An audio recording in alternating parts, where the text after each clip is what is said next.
Welcome, friends, to the How-To Heretic. I am Uncle Mark. And I'm Uncle Dan. And this is your user's guide to life on the outside. That's right. Leaving religion is the first step into a larger, better world. But it can also be a scary world. Things work differently now. Never fear, that's why we're here. We're your audio uncles, and with help from good friends and much smarter experts than us in all sorts of fields, we're going to share the stories and seek the knowledge to build a great life. After all, you only get one that we know of, so you better make the most of it. Damn Skippy. Yeehaw!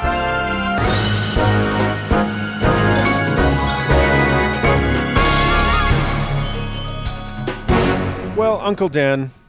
Uncle Mark, you're back in the city. Oh my God. You're here. It's great to be sweating it out in a whole new city. Yeah, you've left the comforts and happy climes of British Columbia and the incredibly abundant and wonderful panoply of Asian food on demand. Right. Back to casserole country, and I couldn't be happier. Indeed. Well, welcome back. We're very happy to have you. Thank you. Well, today we've got another fun show.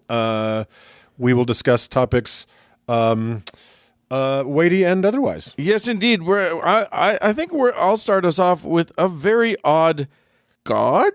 We'll go to the garden, to the graveyard of the gods, and see what we can dig up. What we can dig up. Yeah, and then Uncle Doug is going to introduce a new segment, and I think we're all going to have reason to celebrate. Indeed, and then you and I are going to be taken to school. Yes, our very good friend Dr. D is going to come back.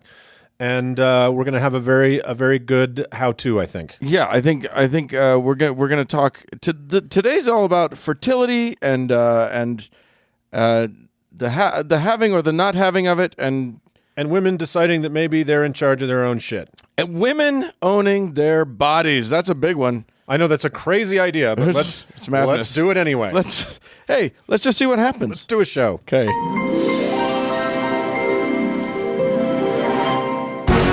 You know, Uncle Doug, Uncle Mark, we occasionally find ourselves at the great cemetery of the beyond, and today is just such a day that Uncle whoever you are, Dan, has exhumed some long forgotten bones that we're going to take a look at today, and we got to be careful. We're getting down to like 50 or 60,000 graves left to rob. Yeah, the garden of the graveyard of the gods is there's still plenty. Yeah, we have not literally scratched the surface. Right, indeed.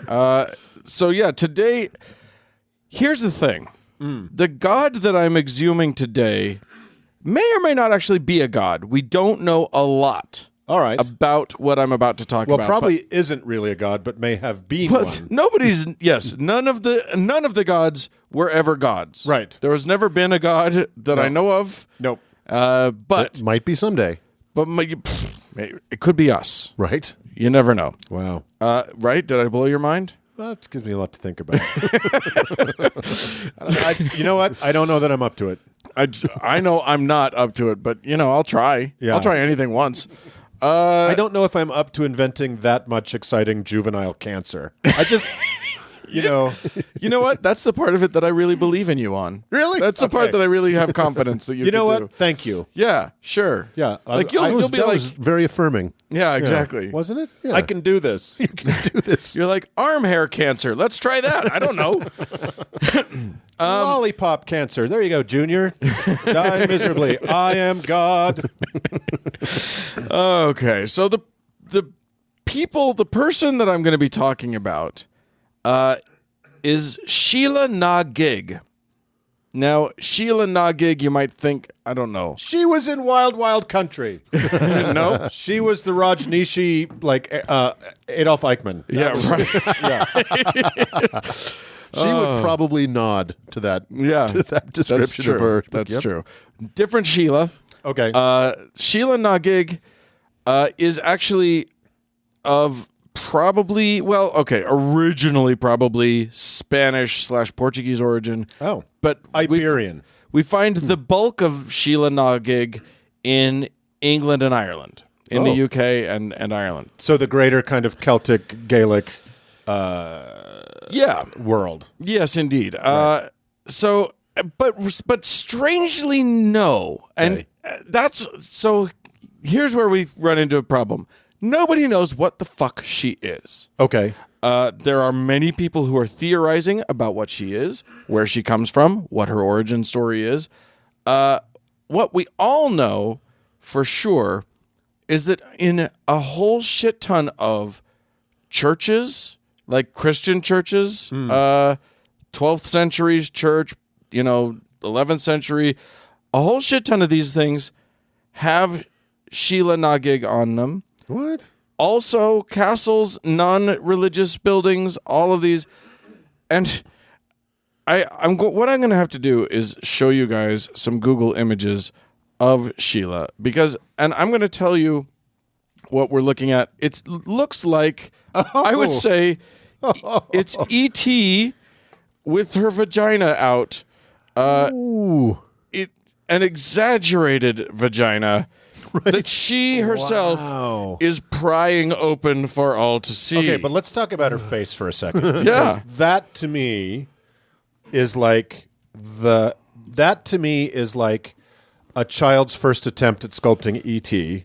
Right. Or it is Kermit the Frog was born very prematurely. I think you got it. It's basic. It's an almost a stick figure face. Yeah, I know. It looks like a young Jefferson Beauregard Sessions III. There you go. Jeff Sessions showing his vagina to the world. a larval Jefferson Beauregard Sessions. Sometimes she's depicted kind of as an old lady. Sometimes she's depicted like you can see her ribs. A lot of the times you can see her ribs. Very rarely do you see breasts. But the one defining thing that you see in all of these is a gaping vulva. A walk-in vagina. Yeah. Yeah. She is excited about it. This is a two-car vagina. This is with room for your tools as well. Well, what's fascinating about that is because I studied a lot of primitivism in art school before I dropped out of it. Right. And have kind of been interested in it ever since. Thus, part of the reason we do this bit of the podcast. Sure. But fetish symbols, especially female fertility fetish symbols, always include other parts of the feminine form. Right. They almost always include large breasts. They almost always include large hips. Yeah. Strangely enough, many of them never have any facial features because who the fuck cares? They're for making babies, right? Right. So this is entirely different. Yeah, it's way different. This super weird face. Well, yeah. No other feminine attributes, and just a high capacity baby deployment system. So you say that. Yeah. But I'm going to take issue. Okay. Because when academics look at her, a lot of them that have posited that she comes from a fertility sort of thing. But she is never very rarely shown with breasts sometimes, but very rarely shown with breasts, and never with a child. Oh. So it seems to me that that's a bad this is not a fertility god. Now, there are dozens of theories about who Sheila is. Sheila Nagig is a Celtic, I believe, term. And the name comes. There's as much question about where the name comes from as there are theories about what she is. A lot of people theorize that it is from the Gaelic. Oh, where is it? Well, now I've lost it. I've got 12 different things open about her. Anyway, it could mean any number of things. We don't actually even know what the name means. Right. Some people theorize that it's Julia of the breasts or the something breasts, and that doesn't make any sense because she never got tits. Like, the whole thing is everybody that has a theory about this, the old hag of the breasts. They think it is one of the possible translations. That's nice. But she doesn't have any, so that doesn't make any sense. Some people think it's, and I would try to pronounce the Irish. A lot of these names they theorize are from Irish. Yeah. So the Sheila might be something that in Irish is spelled S-I with a little over it, L-E or S-I-L-A. Huh. Julia of the breasts is one possible thing. Also, they might think that it's from the Irish Sheila on her hunkers. I don't know what that could possibly mean. That could be from the... Because she's kind of in a squatting position. Right? Yeah. On her haunches kind of a thing. Hunkered down. No matter where her name comes from, she is a little baffling when you see her on a Christian church. And is there any explanation of why she was in... I mean, the Christians borrowed, of course, everything. Right. There isn't an original idea in the whole shebang, but they Christianized them. Right. And so she is obviously not Christianizable. Some academics have put forward the notion, and you won't be surprised to learn that this is the idea from men. Like two prominent male academics especially have theorized that she is a sort of warning against lust, a Christian warning against lust. She seems kind of sinister, you know? I think she looks happy in most of the images. She looks but happily sinister. Goofy, and she's like, here, put something in me. Is my theory. Yes, Christians are super down with that idea. Well, that's the thing. Carve it onto their cathedrals. So Anthony Weir and James German wrote a book called Images of Lust, and they talk about Sheila Nagig as being a sort of a warning about how lustful women are going to get you. Which that would be consistent with Christianity, certainly. Right. But you think there would be what would be considered attractive attributes rather than kind of a bald tadpole, right? Or you'd think that there would be like an image of her and then an image of a male being tormented or something bad happening. Like she doesn't look like there's any negative consequence. She's just there with her vagina out. So other theories, I think, are more plausible. So she could be a Celtic / pagan holdover, a nod to a god that we have now lost.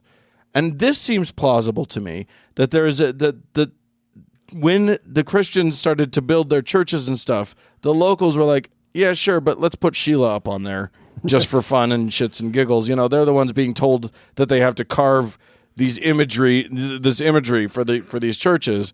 So they just put their own guy in there too, and they put their own lady in there. And I mean, if anything, even on Notre Dame, there's demons carved, not just the gargoyles, but in the porticos, there's demons carved, and they look. To me, she's more reflective of a demon because of the rib cage and the unhealthy genital size, having something to do with ill health or sickness. But I don't know. I'm just another white guy theorizing here, guys. She's almost always smiling, and that to me, I find her adorable. I think she's so fucking cute in most of the images that you see of her. She's just funny and cute and just wants to get laid. Is what it looks like to me. Would you think she was cute if she was hiding under your bed? I mean, there have been times in my life when that might have been great. That's why Dan never turns the black light off, so you can see if little mud-flapped vagina hobgoblins are creeping around under the bed. So there are also, once women were allowed to theorize about things that happened in centuries past, new theories started to propagate, including those. Again, the fertility goddess idea has been put forward, but she just never has a kid. So she very rarely has breasts, and if they do, they're sort of secondary. They're not. Yeah, and she's so unlike everything else that was kind of typically a fertility goddess. So there's just the idea of just the goddess, which is just sort of this loosely structured notion that there's the sacred feminine or something like that. Yeah. Frankly, I just think, which mostly Catholicism banished, except for a wee little bit with Mary. Absolutely. I am after reading more than just at least two more than just the Wikipedia articles. I read at least two more. Holy shit! I know. I went deep. PhD level research in today's world. Right. You're throwing off the curve here, Dan. I'm thinking. To me, I'm guessing that it's that this is an imposition onto Christianity rather than something that the Christians were doing themselves. Purposefully Hiding a little joke, you think? You think the something local like that, stonecarver- or just maintaining a bit of the local culture, the local folk religion, while they're Because in medieval France, there could not have been a penalty for that, right? Chipping a little pagan joke into the cathedral. What's the worst that could happen? But this kind of thing did happen. I mean, we know, you talk about Christianity sort of absorbing pagan rituals and Easter and Christmas being just pagan rituals that they kind of just absorbed. Right. Well, I don't know that that was a nefarious thing on the part of the Christians. That was people who had practiced this thing for centuries. Now we're Christians, but we're not going to stop practicing our pagan fun for time. sure it was a two-way street. We're just going to call it something different. We're going to start, moving some things around. I think that's what this is. It's just they just started to put these ladies up on the thing.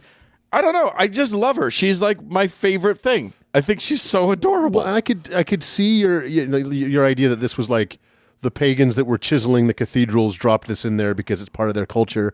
I could also see it being a little bit of a fuck you. Because it is, to a Christian mind in the 15th century, what could be more grotesque and vulgar and disrespectful than a girl holding open her vagina? Right, but you would think that somebody somewhere along the line would get in trouble for this. Right. Instead of there being hundreds of them scattered all over the countryside. That's amazing. Because a woman, and boy, this is kind of a theme in this show a bit. A woman expressing sexuality on her own terms, if that's indeed what she's doing, was not really a thing in. It was the most abhorrent thing, right, to that mind, right. Yeah. So to me, this is a poke in somebody's eye. Yeah. But it's also, it looks to me like a celebration. This looks to me like there was a culture there that was all about pussy, for lack of but in a positive, non-procreative, playful way. Yeah. And they squeaked one under the door. Yeah, they just held on to it. They were just let's keep her. Well, that's pretty cool. I mean, we saw when Doug and I went to Cusco in Peru, we saw in the big cathedral there, and the conquistadors were not very nice to the Indians when they showed up. Indeed. And there's a giant painting there, which I found fascinating, that they allowed them this much license, of the Last Supper. And it's all Christian, it's all European-looking apostles sitting around a table, except for Judas, who is painted very much as a local. But the food of the feast is all native to the Americas. Right. So the main course is a guinea pig, and they're eating peppers and melons, cheeseburgers, and fried chicken. Exactly, Popeye's fried chicken. but I wonder if it's in the same spirit of okay, we'll allow you a little dash of local spice. All right, look, here's the deal. We'll let you have one thing. And, in that painting, they're like, okay, we're going to put our local food here. Great. Yeah. What do you want to do? Stretched out vagina. Imagine the two things that they put forward before they allowed them to keep this one. I don't know what those would have been, but... Oy, oy, oy. Oy. Well, what a fascinating journey into a strange little fragment of something we know very little about. Yeah. I wish I could give more concrete information, but I just love that she exists, and I wanted everyone to know about this little alien lady with her vagina. Check under your beds for Sheila. All right. Well, let's put her back in the ground, which maybe she never came from, and let's move on. Okay.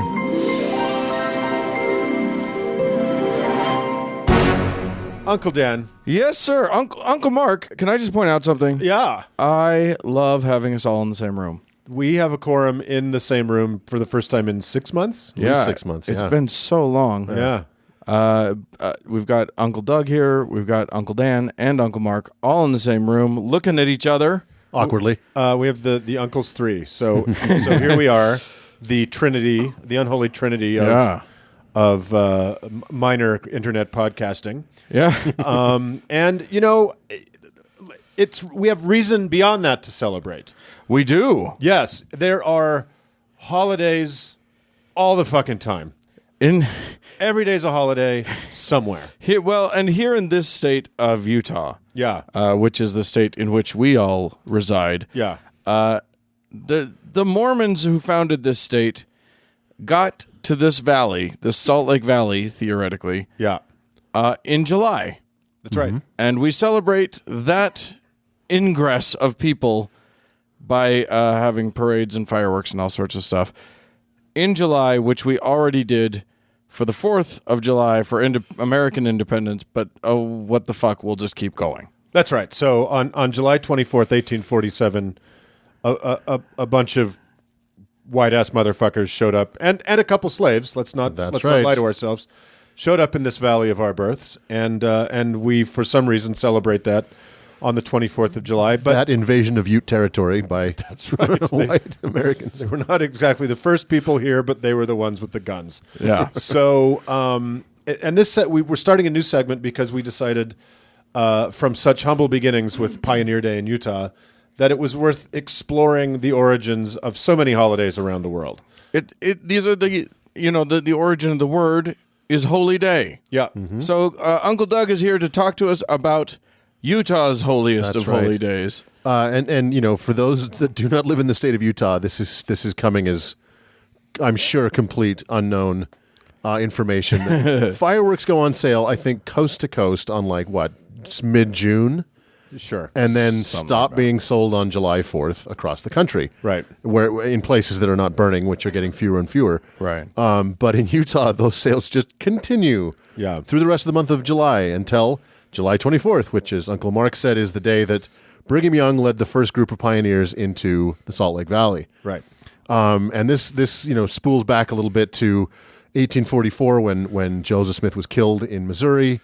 The Brigham Young ascended to the throne of the Mormon religion. According to that group of Mormons. Exactly. Not all of them, but there was a whole subset that decided that wasn't real Mormonism and went a different direction. A very different direction. But by far the largest body did that. And the polygamist body was the one that came west. Oh, that's true. Yeah.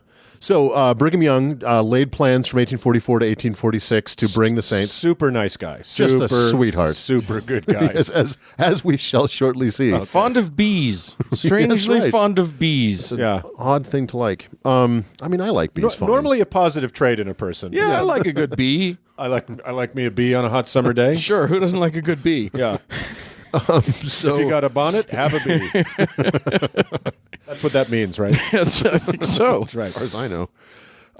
So Brigham Young led the first group of pioneers to the Salt Lake Valley in 1847 in what would become called the Mormon Exodus. And it was basically the exit of the vast majority of the Mormons from the Midwest, from Missouri, Iowa, Nebraska, Illinois. And they all came out here west to the Salt Lake Valley, which at the time was inhabited, but very sparsely so by the Ute Indians. Basically, Brigham Young wanted a space that nobody else wanted because they had been harried and had not had a good time in any of the places they'd settled. But we can agree that they participated in the harry. Oh, far from innocent. There was mutual harriage. Yes, exactly, including the murderous kind. Yeah, all of their problems stemmed from the fact that there were other people there. Yeah, right. And they did. So kudos to them. They came up with an actual solution to that problem, which is just go to where nobody is. Yeah. Which at the time was not the United States. They left the country. Right. Intentionally so. To Mexico. They were in Mexico. Here in lovely Mexico. That's right. They were undocumented immigrants to Mexico. They were illegal immigrants. They just crossed the border, didn't ask anybody's permission, just left. Yep, It helps when you bring guns, and that's not a lesson that should be repeated today, but it certainly worked for them.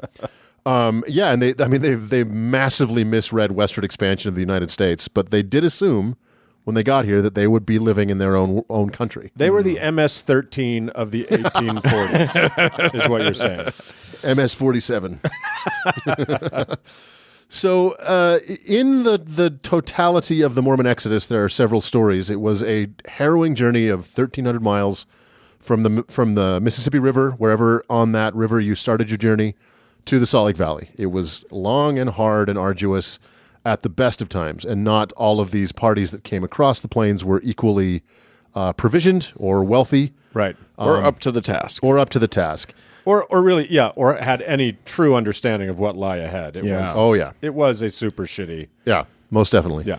But there is in that, that this went on until basically the 19th century, the 20th century, there were still, even when the Transcontinental Railroad was in place, there were Mormon immigrants that were too poor to buy tickets that still trekked on foot to the Salt Lake Valley. Can you imagine just watching the train go by? You are just pulling all your junk, your fucking butter churn and your whalebone corset and your...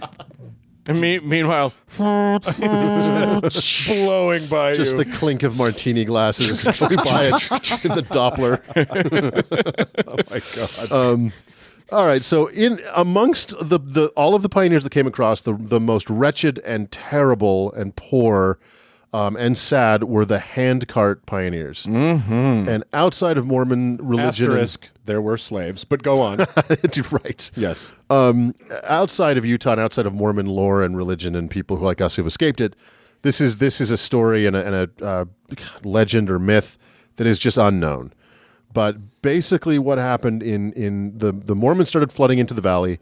Brigham Young set himself up as a dictator, no doubt, no fooling. Benevolent dictator. Right. Now, it's important to distinguish the handcart pioneers from the other pioneers. Yes. Because the upper class pioneers, or the more righteous, because as we know, Mormons are very much adhere to a form of the prosperity doctrine. Right. They had, what would certainly be miserable by today's standards, but they had covered wagons and animals. Yeah, exactly. Being pulled by horses or oxen. And very few people were on foot. Yes.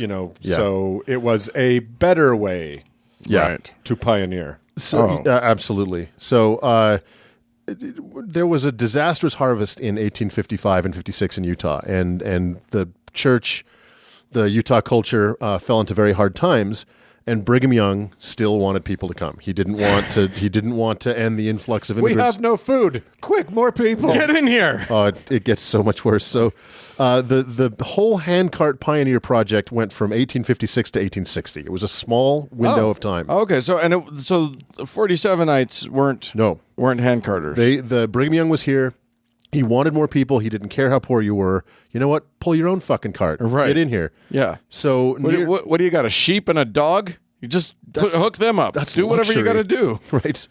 So almost the totality of the handcart pioneers were actually from England, Wales, Scotland, and Scandinavia. Right. There were those bastards. Yeah, right. There were about 3,000 of them that made this journey in the handcarts, in 10 different handcart companies over the course of those 4 years. 3,000, wow. Yeah. It's quite a few. The trek was disastrous for two of the companies, which we will get to, because they started so dangerously late and were caught in the heavy snow in Wyoming. So despite a sizable rescue effort launched from the Salt Lake Valley when these companies got stuck, more than 210 out of the 980 pioneers in those two companies died, which is an astounding mortality rate, even for that journey. Right. Yeah, that's it. And that journey, we should mention that in Mormon lore, in the way when Mormons talk about this trek, this is the Exodus.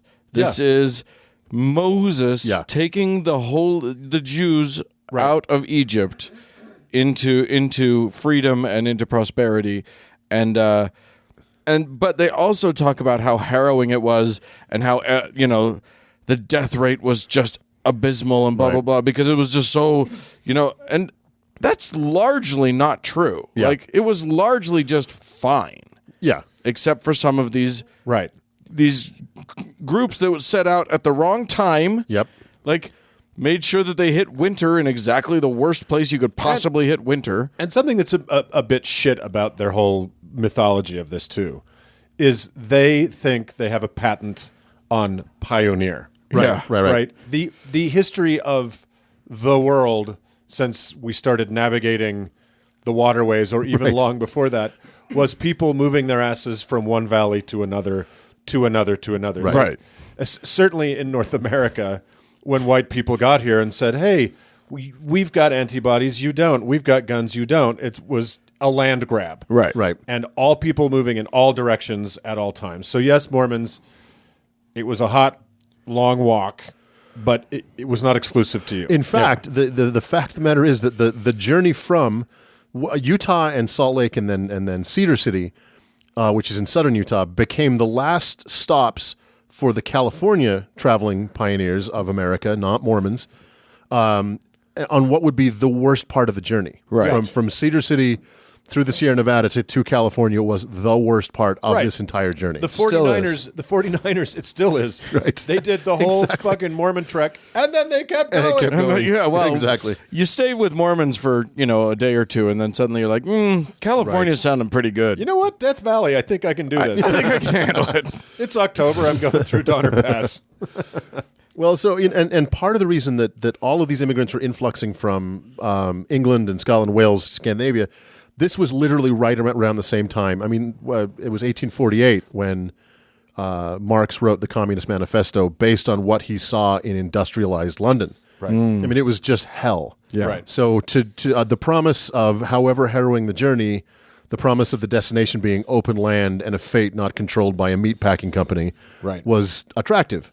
Yeah. And so these people would... And not for nothing, the Irish potato famine was in 1847. Yeah. So it was not a fun place to be back then. Never really at all prior to that, but the potato famine made it a little less potato-y. Right. So motivated by the need for more labor and population in Utah, his towering ego coupled with utter contempt for anyone who was not himself or some poor 16-year-old Mormon girl he wanted to bed, and with some good old-fashioned American religious fervor mixed in for good measure, Brigham Young ordered these European pioneers to build these handcarts and come to Utah. Now, the handcarts, interestingly, were by Brigham Young's own design. Oh, boy. So they were very specific. Oh, interesting. Yeah, he came up with the idea, and he designed them himself. I guess I kind of thought that it was more of a sort of just a thing that was happening at the time. Because no one would do it. Because why would you? It's so bananas to think of I'll just pull it. I'll just put all of my possessions into this wagon, right, and off we go. And so it was very specifically designed. It was the handcarts looked like basically we know what they look like because they're all over Mormon culture, but they're basically a giant wheelbarrow. They have 5-foot wheels. A single axle, 4.5 feet wide. They weighed about 60 pounds.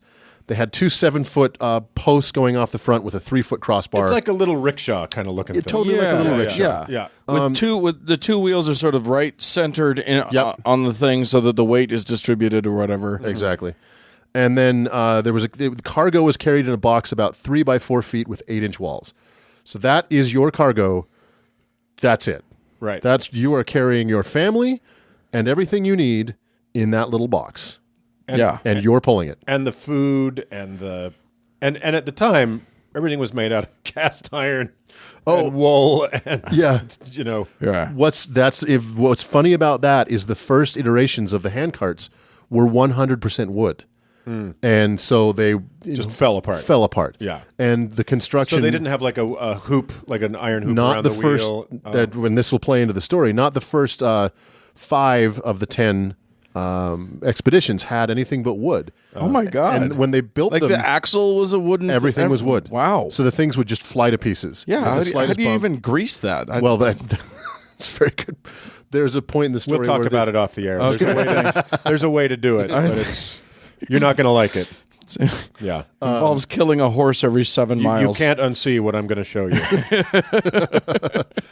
And in some cases, they would actually, if they can build them badly, they build them out of green wood, which wasn't fully dried, so it made it even worse. So these were just terribly defective. The design was terrible. The idea was terrible. It's odd for Jesus' best friend on earth and the prophet, seer, revelator, and man with power of discernment to design a defective buggy. Exactly. You wouldn't. You know what? Here's what's funny. So I grew up with 2 Mormon historians as my parents. My dad worked as a curator in the LDS Church History Museum. But that was super fun. Discussions around the dinner table. Actually, they're both very liberal. It was actually really cool. Like I loved I loved talking about history, but I'll tell you this: you didn't hear and at the museum, you wouldn't see discussions of like the bullshit carts. You saw the triumphant final design, and you saw you saw them proudly displaying the odometer that Orson somebody had invented that actually kept track of the rotations of the thing, and they knew how far they had gone, and like all of these things. But yeah, it doesn't sound like the initial idea. You don't hear about the Brigham Young unsafe at any speed handcart recall. The Pinto of the pioneer world. 1855. Why are they exploding? I can't even. Gasoline isn't even a thing. So there were 5 people assigned to each handcart, which wasn't always the case. Sometimes more, sometimes less. The individuals were limited to 17 pounds of personal effects, including clothing. Wow. And there were accompanying, in almost every case, there was an ox wagon or two accompanying. In the 1850s, that 17 pounds of clothing is what a woman wore to bed. Like, how in the world did they manage with that? So after 3 successful handcart companies completed the journey from Nebraska and Iowa to Utah in 1856, 2 more companies prepared to set out. However, because this is the 1880s or 1800s, none of the feedback of those 3 first journeys made it back to this next 2, including you should make the edges of your wheels and your axles out of metal. Yeah. So they figured that out, but this other company, there was no way to get word to them.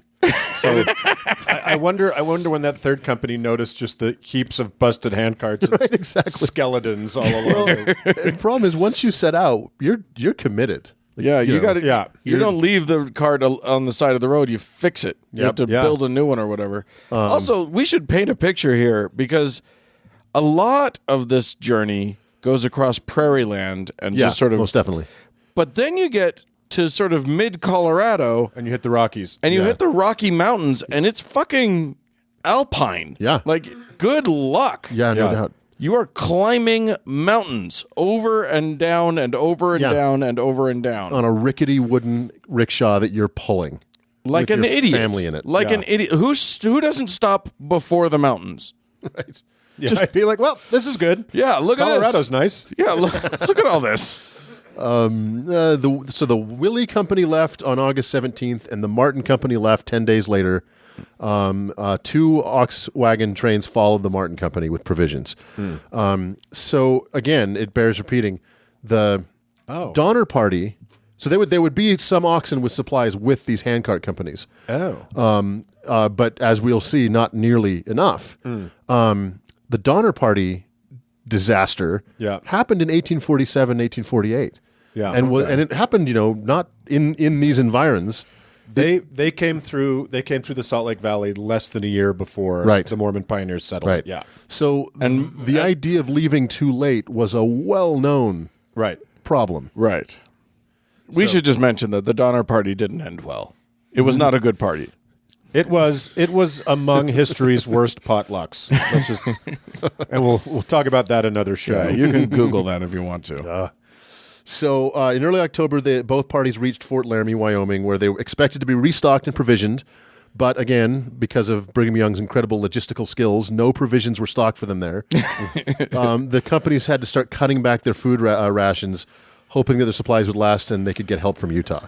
So already they're off to a terrible start. Yeah. They lightened their loads down to 10 pounds per person, discarding anything extra, including, very stupidly, blankets and coats. Oh, no. So, yeah. I don't think we're going to need these. Are we going to need these? What time of year was this? This was now hidden October. Oh, no. Goodness. And the Mormons in Salt Lake realize that shit's about to hit the fan, so they actually do put together a pretty sizable rescue operation. But again, terribly operated and terribly carried out. They sent out 4 mule teams with 27 men, 16 wagon loads of food and supplies. But inevitably, the storms came. The 2 wagon trains were coming from the east, and the Utah Mormons heading from the west both got caught in winter storms in October and brought to a standstill. And then the stories, and you guys remember some of these stories from when we were kids about pulling these wagons through knee and waist deep snow in blizzards, fully exposed over the Rocky Mountains. Those are mostly true stories. It was hell. Right. Yeah. Disastrous. And unnecessary hell because they just preventable hell. started at the wrong time. No need for this to happen. Right. None at all. Just that Brigham Young decided he needed a solid underclass in Utah. Right. Stat. Right. Right. And probably a pool of new possible wives. Right. Right. Eventually, in November, both the rescue parties actually reached both the handcart companies and started to resupply them, which they would have to do several times because they had to carry the supplies with them. So they didn't have enough supplies to fully provision these handcart companies. So the rescue parties would provision them, and that would get them another 50 miles. They had to head back to Salt Lake, load up again, and do it all again. They can't just put a bunch of them on the wagons? I think it was pretty limited. Wow. The Wiley Company, let's see, the Wiley Company arrived in Salt Lake City on November 9th with 68 members of the company that lost their lives. Jesus. On November 18th, the backup party met the Martin Company and got them their supplies, at least, and then all the members were able to actually ride the wagons back. And 104 wagons had to carry the Martin Companies into Salt Lake City on November 30th, and 145 members of their party died. Jesus. And most of the rest of the members of both parties lost fingers and toes. Well, you don't need all your fingers and toes Small price to pay for whatever for living in a high desert hellscape with a dictator. And you guys remember this story. You might remember of them when we were kids. They would always tell this story about these 3 18-year-olds who went and carried a bunch of people across a frozen river. Do you remember that story? No. I don't. It's really popular in Mormon lore, and it goes: the 3 18-year-old boys belonging to the relief party came to the rescue, and to the astonishment of all who saw, carried nearly every member of that ill-fated handcart company across the snowbound stream. The strain was so terrible and the exposure so great that in later years all the boys died from the effects of it. When President Brigham Young heard That's this, not how cold works. Yeah. 4 years later. Don't die of hypothermia you contracted 24 years earlier. That's not how that works. and they passed it on to their children. Yeah, this is bullshit. They caught a bad case of the river weeks. They're weak now. I did something really hard when I was 18, and now I'm dead at 30. For fuck's sake. When President Brigham Young heard of this heroic act, he wept like a child and later declared publicly, "This act alone will ensure that C. Allen Huntington, George W. Grant, and David P. Kimball an everlasting salvation in the celestial kingdom of God, worlds without end." Does that mean that they can commit sins sort of carte blanche? Well, also, I like that idea. It's like, okay, first of all, the story's not even true. Right. Maybe they died in their course, exertions or something. Yeah. They got frostbite or hypothermia or something. But I love that he is basically forgiving himself for the negligent. That is exactly what he's doing. Negligent homicide of these 3 young men. Yeah. However delayed. This makes no fucking sense. And there's no eyewitness accounts at the time of these 3 boys doing all this work. I mean, there were heroic efforts by these rescue parties. Sure. And as a guy who wouldn't miss a meal to save a starving wagon train, I can't, disparage the courage of someone who would do anything. Yeah, I wouldn't miss a meal to put out a fire in my own house. So, again, although the blame for this falls squarely on the shoulders of Brigham Young, no doubt about it, he conceived the idea, he designed the carts, he ordered the trains to leave. A tremendous amount of effort was made and is still being made to exonerate him and blame everybody else. Right. Right, and this is, they had plenty of experience with oxen hauling shit across the frontier. Right. So they probably had some, R&D about how you make a better wheel, how you how many oxen you need, how many miles you can travel, how much water you need. But this, these handcarts, with these prairie rickshaws, totally untested. Yeah, exactly. It was Until you just threw families in them. Yeah. The poorest families to drag these things across the continent. Yeah. It's ridiculous. Can you imagine the journey, from Liverpool or, wherever in Scandinavia to the dangerous journey across the Atlantic, the dangerous journey to get to the Rockies, and then here's your last leg of the journey. Yeah. Best of luck to you. Here's your payment for your credulous simplicity. Yeah, and look, I've been to Liverpool. The most dangerous part of that journey was probably from your house to the port. It is not cool. So, and then you get to the Rockies, and they're like, "Have you ever heard of balsa wood?" Oh my God! So there were 5 more handcart companies that left the next year and the next year. Almost no fatalities. They actually left in plenty of time. So were they well did learn. provisioned. They did learn. They did learn for those last 5, and then that whole thing was wrapped up in 1860 and never attempted again. Now, if you, dear listener, are curious about this whole strangeness, there is a fetishized version of the handcart journey that you can come witness here every year, right? Every summer in Salt Lake City. Oh my God! Lots of Mormon families do what, like a 3-night excursion, 2-night excursion. They call it Trek. Yeah, it's called Trek. That's right. There's actually somebody just made a movie about it. Right. That was just in local theaters like a couple months ago. like a documentary or like a No, dramatized? like a dramatized movie about people reenacting the trek. Not about the actual trek, like- about the reenactment. That's like watching a movie about a Civil War reenactment of the Battle of Gettysburg. So correct. You will probably hear one or more of us talking about this in some future date with the Gam Boys. Right, yeah. But really, there is this little kind of hobby track, Yep. and they get done up in pioneer dress, and Except they don't, but fine. They I know, get in they're still- pioneer-looking. they're still wearing their high-tech hiking boots. Yeah, it's Right. pioneer-looking Gore-Tex.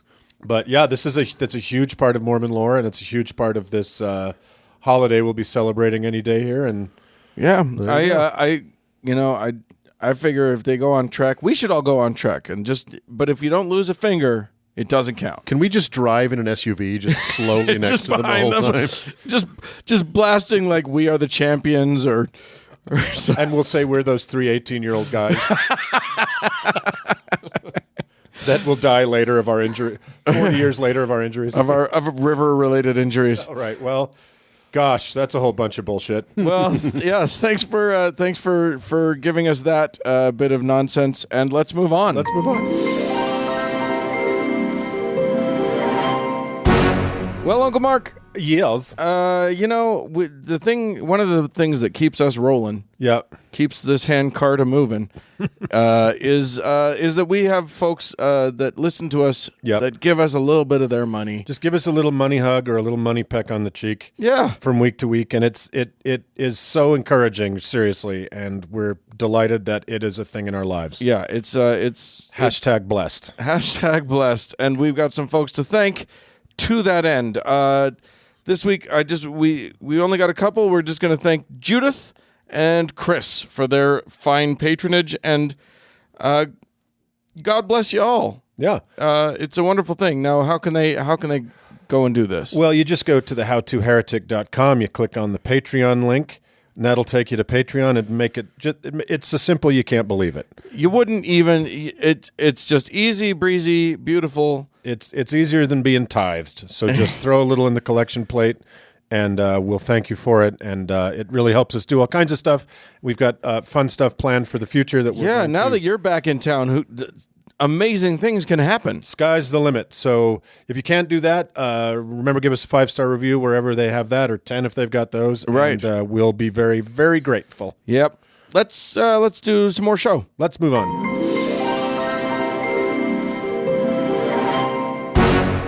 Well, Uncle Mark, Here I am.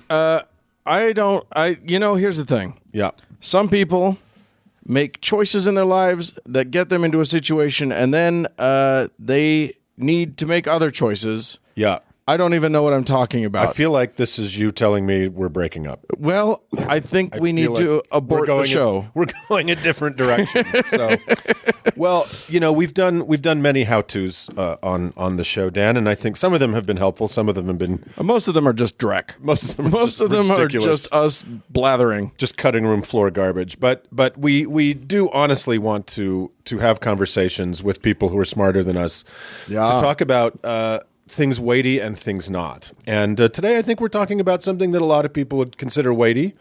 Yes. And we have invited our friend Dr. D here, who is, among many other wonderful things, an OBGYN, Yeah. a sex educator, and an abortion provider in a red state here in these United States. And honest to God, Dr. D, thanks for coming back on the show.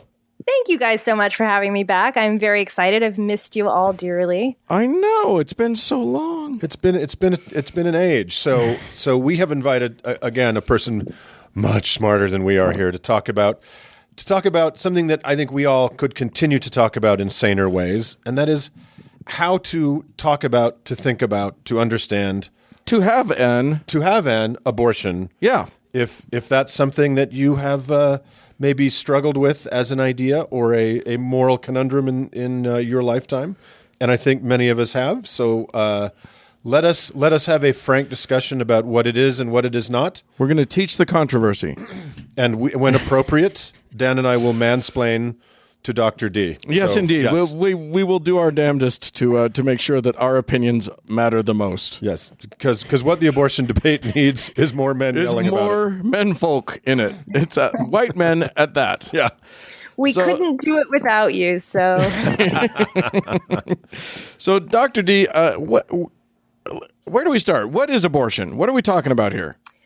great question. So, abortion in strict medical terms means the ending of a pregnancy. And so abortions can be spontaneous or they can be induced. So spontaneous abortions are miscarriages, or more commonly known as that. And induced abortions are when you cause a pregnancy to end by a variety of means. There's self-induced, and then there's medically induced. So self-induced would be taking medications to try and cause the pregnancy to end.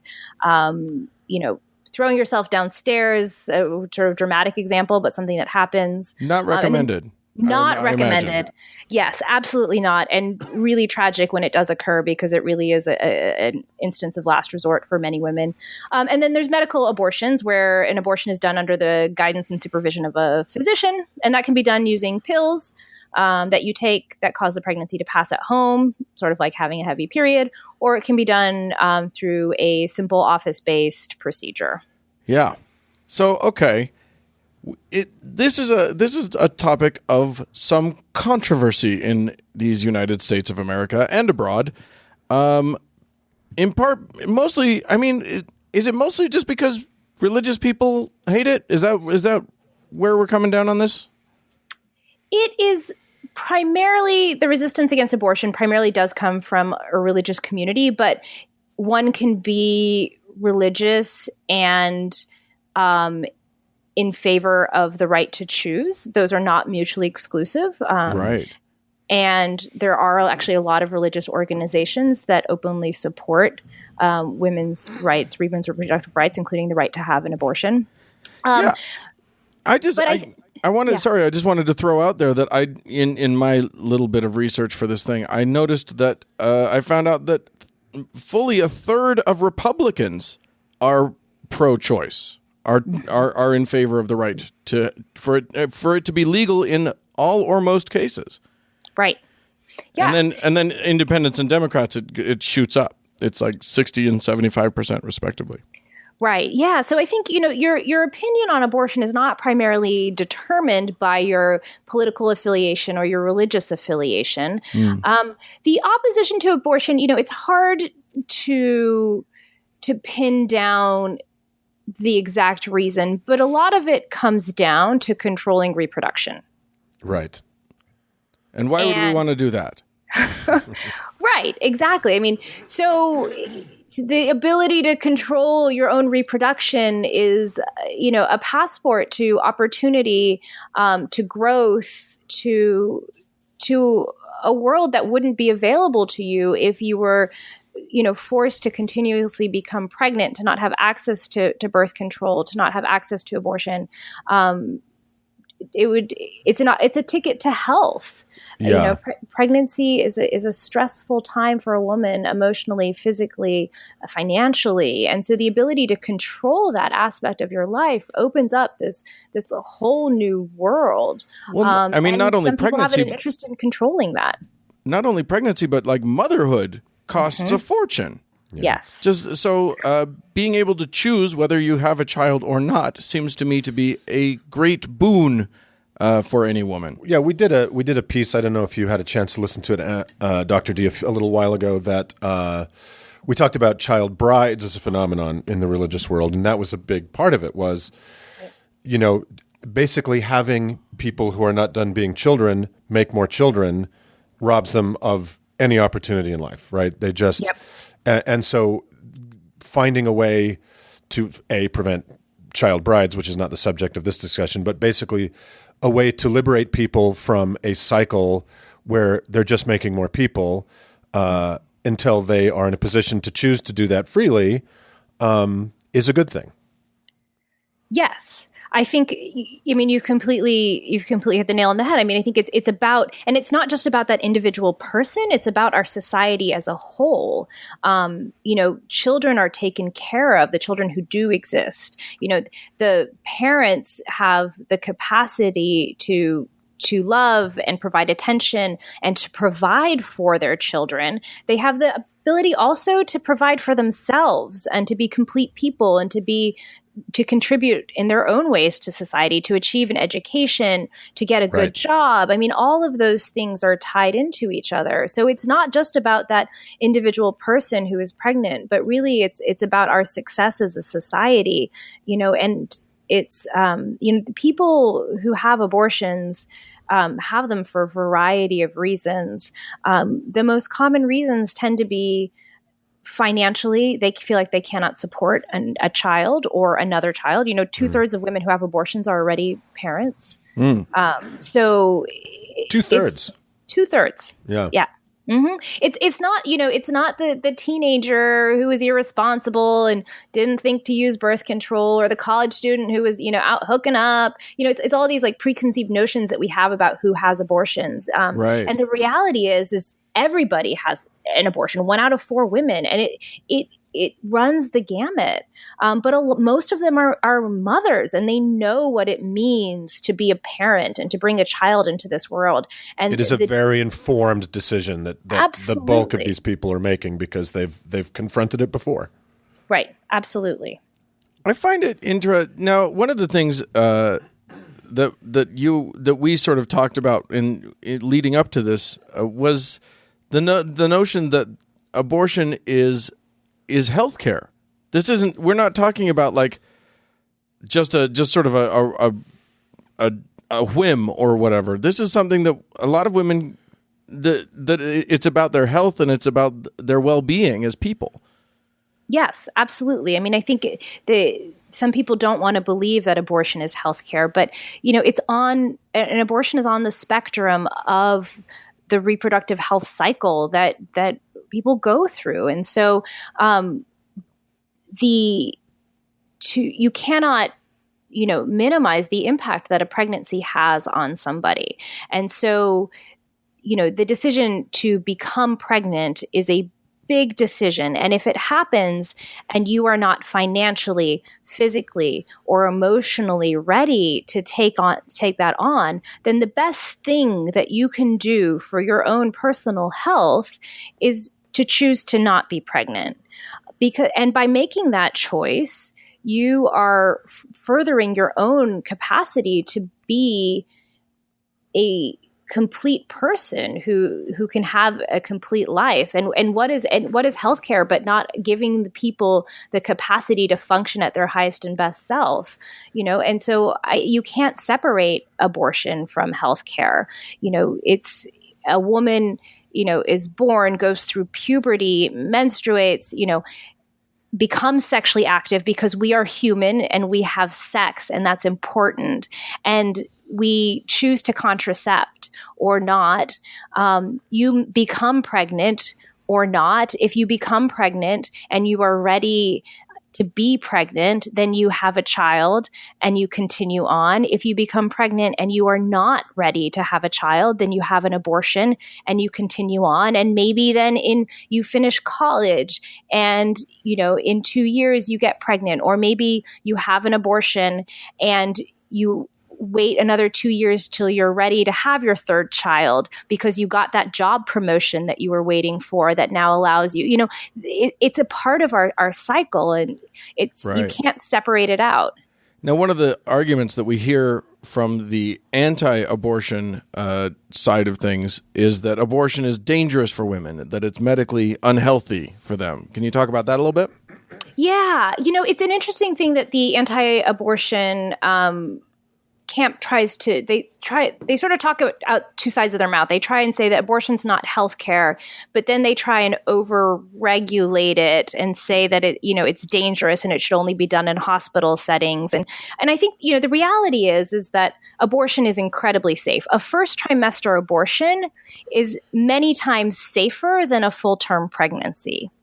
I'll bet. Yeah, I would imagine that's true.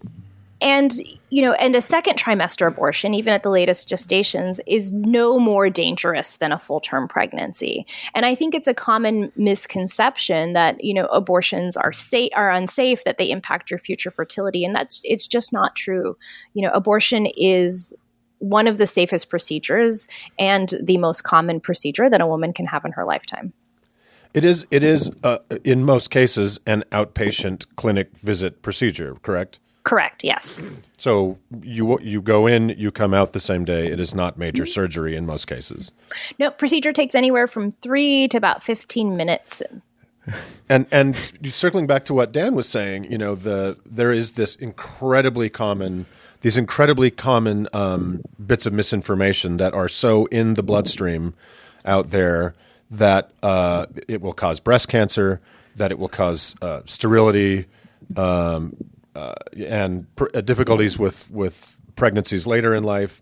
And those have all been pretty much shown to be bunk. Correct. I spend all day answering questions from people. If I have this procedure, am I going to be able to get pregnant again when I'm ready to?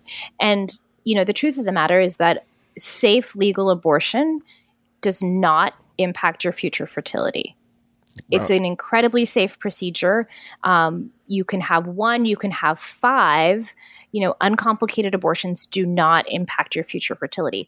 Unsafe abortions can, because they carry a risk of complications and infection. So when you make abortion illegal and you drive people underground, then you lead people to unsafe abortions that can impact their fertility. So when abortion is accessible and it is safe, then there's not an issue. The breast cancer has been completely debunked. There's no link. We know that giving birth does protect you against breast cancer, but having an abortion in and of itself has no impact on that. So your risk for breast cancer is the same after your abortion as it was before you got pregnant. That is correct.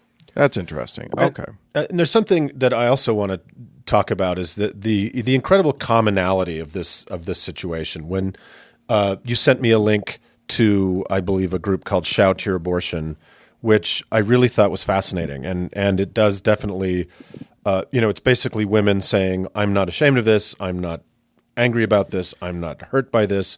But also 1 in 4 women before the age of 40, if I read that stat correct, will have had an abortion. So everybody knows somebody who's had an abortion. Absolutely. Yes. I just want to, that's an interesting point, because the narrative that we got, and, I grew up in the 80s, and you watch the after school special, and it's meant to be the most tear-jerking, gut-wrenching decision a young woman can make in her life. Oh my God, I am going to have an abortion, and what will the Lord think, and what will society think? And also there's this narrative out there that all women instantly connect to the zygote inside of them, and like it will take a part of their soul away if they have this abortion. And I don't think that narrative is true. Women's experience with abortion are as varied as women themselves. And so you can't... So they're all the same then. Exactly. As some people would want you to believe. It is a very personal decision, and it is always a personal decision. But it doesn't mean that it's a wrenching decision or it's a sad decision.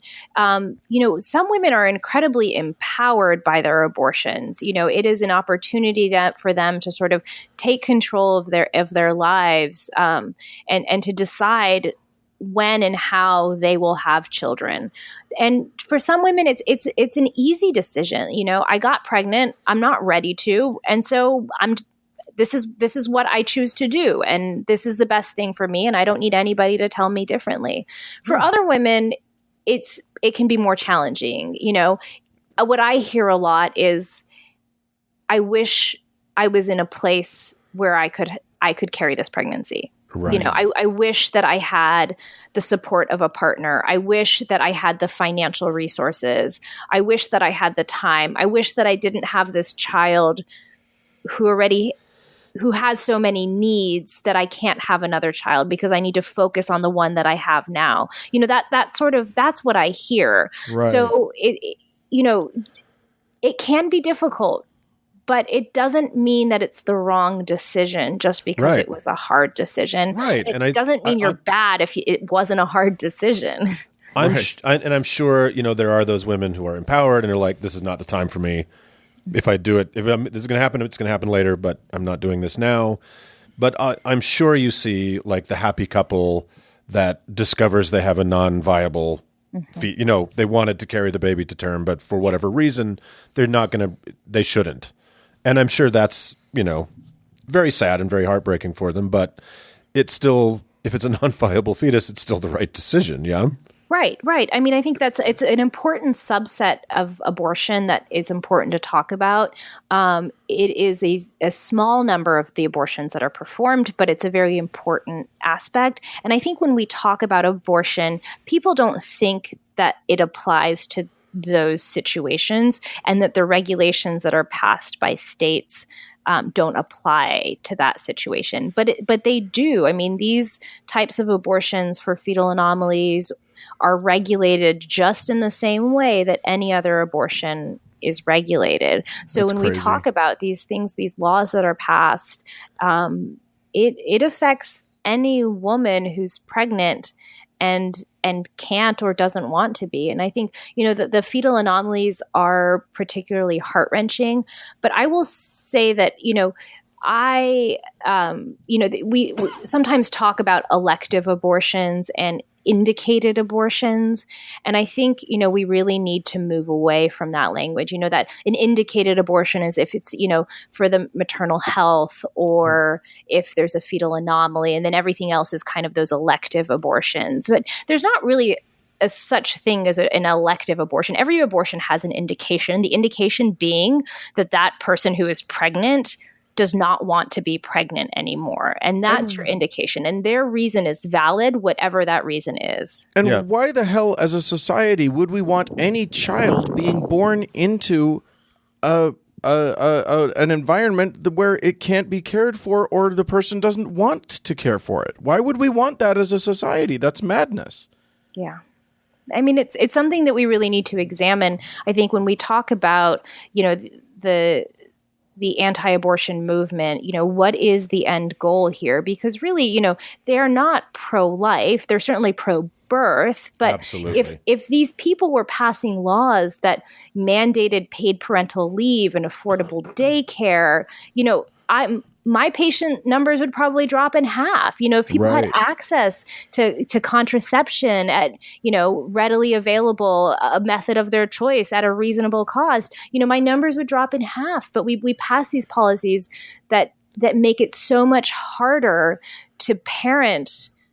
And then we vilify women for having abortions. Yeah, this was something that drives me completely berserk, which is, occasionally I will have to tip my hat to, say, the Catholic Church, which I know I'm on very thin ice saying this, but they're like anti-abortion, but they're also anti-war and they're anti-capital punishment. And I'm like, okay, there's some, I can see a thread of consistency through this idea that life, in whatever form you describe it, is sacred. But with the screamers on the other side of the debate in this country who are screaming misinformation, who are screaming at women who have made a choice, whether it was hard or not, to walk into a clinic and are protected by the First Amendment for this screaming at these women who might be in crisis, right? Which is just insane to me. It's like screaming at people going to get chemotherapy. What the fuck is wrong with you? They are pro-birth. They fight sex education in schools. They fight contraception. They won't let their girls get the HPV vaccination. It's insane. And then the second that fetus draws breath, it's on its own. It's on its own. Fuck you. Right. There's no. We don't care about you anymore. They're cutting WIC. They're cutting pre-K. They're cutting any possibility that would help this woman and child together have a fighting chance. Look, Uncle Mark, if an infant can't pull itself up by its own bootstraps, then what are we even doing here? If it didn't inherit $1 million, then fuck it, right? So, right? But yeah, that's if there was a consistency in the other side, I would at least have to tip my hat a little bit. Right. But there just simply is not. And so you can as a sex educator, I'm sure you have plenty to say about the state of sex education in this country and the access to contraception. Yeah, I mean, it's abysmal. And I think, we have such a wrong approach to sexuality. We're still such Puritans at heart where, we don't want to talk about sex. We don't want to talk about birth control. We don't want to talk about abortion. And we vilify people. I think ultimately sex, pregnancy and abortion is proof that somebody has had sex, right? And it's an opportunity to vilify these people. And the shame comes down on the woman because she is the visible bearer of that shame of sex. And I think we just, hopefully one day we'll be able to move past that and talk about sex in a healthier manner. I mean, we know that if you can have engaged conversations with young people about sex and safe sex, that they're more likely to delay first intercourse. They're more likely to use contraception at their first episode of intercourse. Those are all things that we should strive for, but yet we just choose to shame people. And a lot of the struggle that I see in people with abortion relates to that external stigma and shame that they carry and they perceive from other people. Yeah, it baffles me. Here's the thing that doesn't baffle me. I understand that a lot of people believe, and I actually sympathize with this. A lot of people believe that a human being is being killed in this process. And to me, that I'd like, if I believed that, man, I would be horrified by the concept of abortion, I think. But I mean, is that what's happening? It's, I think we're sort of entering into sort of a philosophical argument at this point. And, what is life and what is a person? And so, an embryo has the capacity to become a person if that pregnancy is continued and results in a birth. So, is that a life? It's a life or it's a potential life. I mean, I consider it to be a life, but I think the question that it comes down to is whose life do you value more? Do you value the life of the person who is pregnant, or do you value the life of the fetus? Right. And I will say that if you think you're valuing the life of the fetus over the mother or as parallels with them, ultimately, if you're forcing this person to carry a pregnancy and to have a child that they do not feel they have the capacity to do, how is that valuing the life of the fetus ultimately? Right, and you're valuing, it's a fetishization, I think, on That's clever. It is. It's a fetishization that comes from religious, even if people aren't doing it, if it isn't directly religious, it is so part of the American culture that there is this, that women are this slightly different class of people who must be servile at the same time that they're put on a pedestal, meaning therefore that they really shouldn't be in charge of these decisions.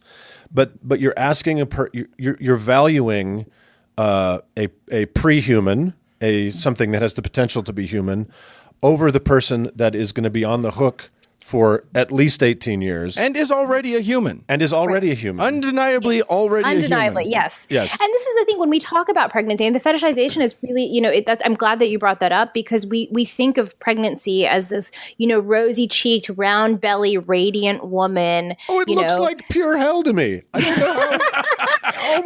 And then the rosy-cheeked little baby cooing in the pictures and the cute little outfits. And, nobody shows you that, the swollen feet, the vomiting, the hypertension, the diabetes, the prolonged labor that ends up in a C-section, and the sleepless nights of the colicky baby who, won't sleep. And people forget about that. I mean, so I remember, I'll tell you a story. When I was a second-year resident in obstetrics and gynecology, I had dinner with my old college roommate who had just found out she was pregnant. And we were talking about it during dinner. And she stops at one point and she goes, bad things don't ever happen to pregnant people, do they? What? And I mean, she was a college-educated, smart woman. And I just, it was just one of those things where my just jaw dropped on the floor and thought, oh my gosh, you have no idea. And she went on to have a beautiful pregnancy, and hers was great. But that So she was was one right. person's experience. And Yeah. there is not... It had never occurred to me that people didn't see or understand the realities of childbirth. mean, and I think if you haven't been pregnant, you don't understand. And even if you have, maybe you got lucky. Right. It is the craziest system of making more people. I cannot believe this is how we do it. We It's very really need to go to an external egg-based system, I think. It's a much better... We need to be oviviparous as a species. 100%. I think so. One of the things that I wanted to talk about, because we were sort of headed in this direction anyway, just really quickly, is just one of the most interesting points of this conversation. You were talking about valuing the life of the woman, valuing the life of the fetus. There's a bodily autonomy argument that needs to be discussed. There's this notion that women, if they are not allowed abortions, are being forced to use their body to support another person's body, and we don't have the right to ask that of another person. Agreed. Yeah, completely. I mean, it's one of those. Someone likened it to like, well, you are a technical, you're a match as a liver donor, so you have to donate your liver, Right. or whatever. Yeah. Like we don't have the right to ask one person to use their body to save another body. That's not a right that this other body has. Absolutely. And I think that gets to what is kind of ironic about this whole conversation is I think, and you guys can tell me if you disagree with this, I already do. that I think if you are a man, you have basically really nothing to say about this unless someone you are intimately involved in is carrying a child that you have some involvement with. I think then you have an opinion. Mm-hmm. I think outside of that, you don't. Do you think I'm wrong? Well, I think even then, like, there's an ultimate opinion that the woman has. I think you have that trumps you. Yes, I think you have an opinion. Yeah, you get to say your opinion at that point. Yes. You have an opinion. You don't get to make the final decision. I 100% agree with that. Right. But absolutely you have an opinion. And I think for people who go through this, who are in relationships, they want to have this discussion with their partner. They want to, it's important to be able to kind of talk through that whole process. I mean, it's an important part of a relationship to have that communication, and an unintended pregnancy can have a really profound impact on a relationship, and you should have an opinion about it. But ultimately it's your partner's choice, not yours. I totally agree. And so if you're a man standing outside an abortion clinic or a medical provider screaming at a complete stranger, you are wrong. Right. You are wrong to be doing that. Frankly, if you are outside of any clinic screaming at anyone seeking any kind of medical attention, you're already wrong.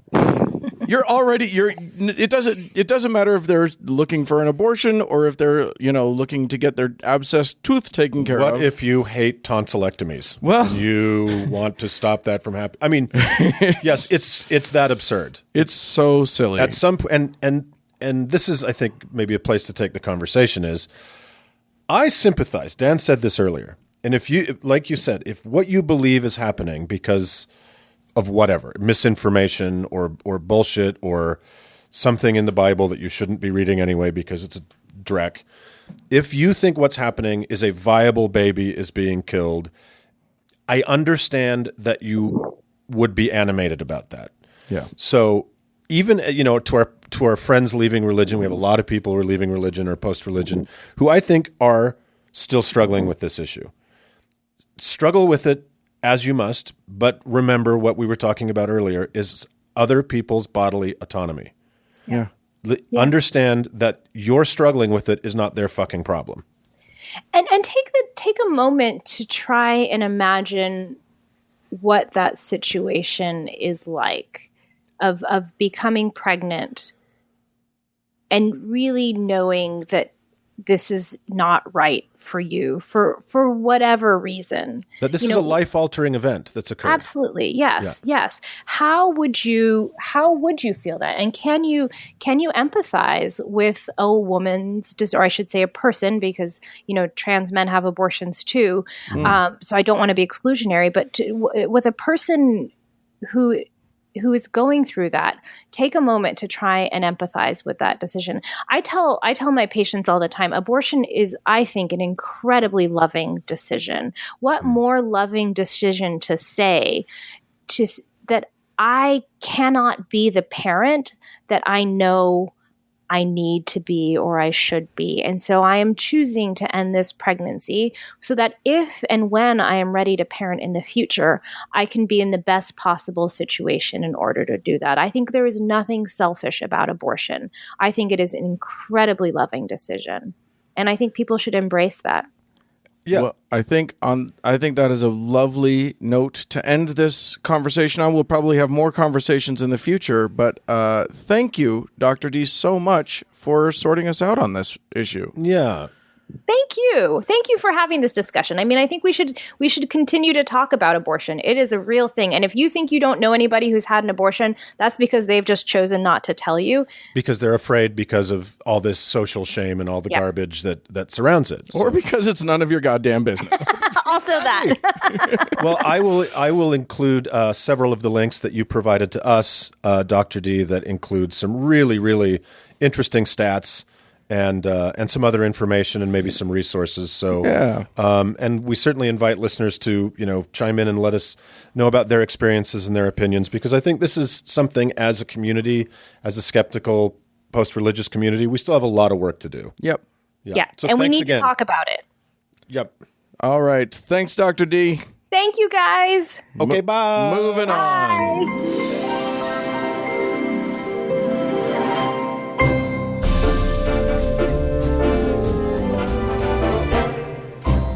Well, friends, that's it for this week's show. Hey, listen, we'd love to hear from you. Go ahead and send us an email if you like, howto@howtoheretic.com. Or if you would prefer to leave an anonymous or otherwise voicemail about your experience with abortion or whatever else, please do at 903-88-HOW-TO, which is 903-884-6986. Yeah, or if you want us to know about your trek across the wilderness with a handcart, just go ahead and tweet at HowToHeretic. Yes, tweet from where you're sitting in 1855. Yes, indeed. And Dan's also occasionally on Facebook, so go there and encourage him to do more. Yeah. Hey, thanks so much once again to our patrons, and thanks Cody Layton for editing the show. And thank you all of you, dear friends, for tuning in. Bye-bye, friends.